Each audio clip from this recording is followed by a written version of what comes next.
Oh my god, I almost forgot. It's a Kyle Larson video!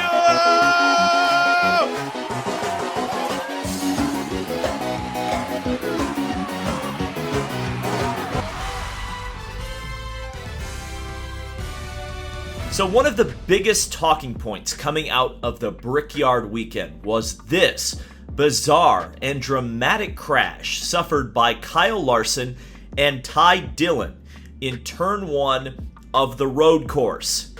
Now, for most people, and trust me, there were news outlets, journalists, everybody all over the place that was under the assumption that Kyle Larson suffered a brake failure going into that road course turn one. This was my assumption too, as I was there in turn one and was an eyewitness to the crash, and the amount of speed that Kyle Larson carried into turn one was just abnormal. It was crazy, and the impact was very scary. There's no doubt about it. Now, what's very interesting is that NASCAR and Team Hendrick denied any mechanical failure the following day. But now, thanks to a leak, we have the data of just exactly Kyle Larson's car was doing and which pedals he was touching at the time of the accident.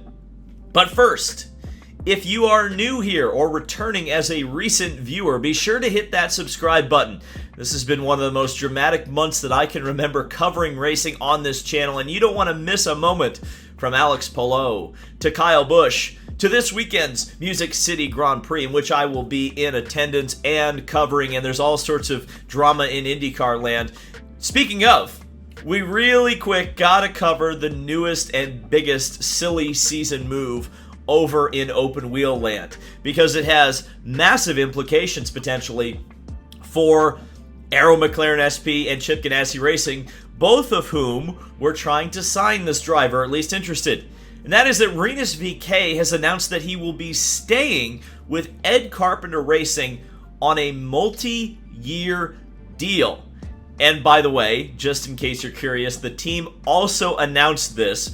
So it appears that the driver and team finally, at least for one announcement, are on the same page, and no more lawyers will be involved.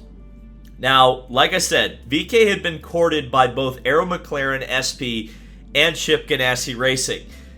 But I have to think that the last 30 days, and the fact that there is court drama, there is driver uncertainty, Zach Brown has signed damn near the entire field to drive what appears to be about 3 cars.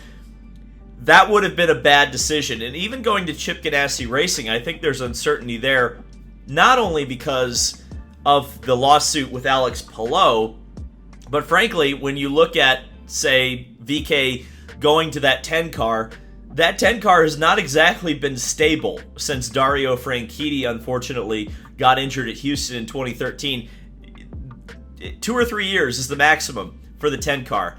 And so at the end of the day, Rinus VeeKay was not screwed by Ed Carpenter and continues to not be screwed by Ed Carpenter. Ed Carpenter has treated him very well, provided competitive cars, and it seems to be a cohesive unit over at that team, and a consistent one, because it appears that Connor Daly will be back next year, and Simona Di Silvestro, who will be joining the team through Peretta Autosport at Nashville, is also working towards becoming a full-time entity at that team. So for Rinus VeeKay, I think this was a slam dunk, no-brainer, especially given the last couple of weeks. Okay, Kyle Larson. Like I said at the beginning, just visually looking at this accident, it sure does look like it was a brake failure. Pure, simple, obvious, plain as day. However, NASCAR and Hendrick Motorsports went to the media and said there was no mechanical failure whatsoever to be found within Kyle Larson's next-gen automobile. Kyle Larson himself has yet to comment on this accident and was whisked away from speaking to the media himself at Indianapolis, and as of recording, has not commented on it. Leading some to not trust NASCAR. Believe it or not, some people don't trust NASCAR. I've seen all sorts of conspiracy theories, a NASCAR Next Gen cover-up, Hendrick Motorsports cover-up. They don't want to release that the brakes were boiling because they maybe have had a bad or a non-spec part on it, and then you look at what happened with Denny Hamlin for having a piece of tape on the bumper. I get it, right? Like, there isn't a lot of trust in NASCAR or how they've handled the next gen. Well, now we have the data and we can look at it. Thanks to a Reddit leak from user Craziest Penguin, proving once again that every now and then Reddit is actually good for something, and the link will be in the description. And I have to give an additional shout out to this guy because this data generally not for public consumption, and the fact that we have it is a testament to this guy putting it all on the line. So we have video evidence of throttle, brake, and RPM traces of this car. Let's take a look at it. So here we go. It goes very, very quickly, and I'm just going to let this play through a couple of times just for you to look at this recreation of Kyle Larson going into turn 1 at the Indianapolis Motor Speedway. Now, you're seeing a couple of different lines on the racetrack. The blue line is the line, of course, from his crash. The orange line next to it is the line from the previous lap. What we're looking for here is, of course, the red line, which is brake application. So you can see not a very consistent braking pattern, especially compared to the previous lap. The white line means that there's no throttle being applied whatsoever. And in fact, you can see from the green, right before he hit Ty Dillon, he accelerated. He hit the accelerator, which is very strange. I've seen some people mention the possibility that Kyle Larson missed the brake pedal and actually gassed the car up instead of hit the brakes. By this data, that does not appear to be the case. Now, is it possible that he panicked as he got closer and closer to impact with Ty Dillon? Maybe, but I think the theory that he tried to gas it up to avoid Ty Dillon is much more likely.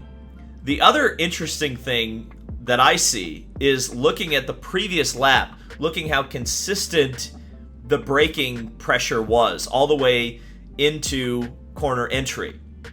If you look at the blue line, you can see how much time Kyle Larson was off the brake. He was off it going into the corner, he was off it on turn in, and off it after he obviously made impact with Ty Dillon. But what's very interesting is that after the impact, he gets on the brakes, and as the replay clearly shows, the car stops. So it doesn't, there's something not adding up here. It very well could be driver error, but you can see why it's so hard to believe that Kyle Larson would make a mistake. I mean, he's the NASCAR champion. So many people champion him as one of the great race car drivers of this generation. I had a friend of mine who, before this data leaked, had seen this data and said to me something very interesting, was that Kyle Larson was essentially on the throttle 200 meters or 200 feet. I don't exactly remember how Indianapolis measures the braking zone distances. But essentially, you typically brake at the 700 board. And apparently Kyle Larson was braking on this lap at the 500 board. That's a very interesting observation. There's no doubt about it. I don't know if this data really backs it up, though. Because looking at the blue data as well, I think if you look over to the right, where you can see the brake trace, it looks like a very consistent trace on the orange lap. You can see the brake spikes with a hard, heavy braking at the beginning and then trailing off. Whereas the blue lap, you've got a small spike and then a heavy spike. Something really, it doesn't make any sense. And I hope that the people who are looking at this data in the comments who are smarter than I am, because believe it or not, looking at data doesn't necessarily translate. I mean, I can look at red line break, white line, off throttle, green line, go. But I feel like there's probably more subtlety in what you're seeing here than I can get across.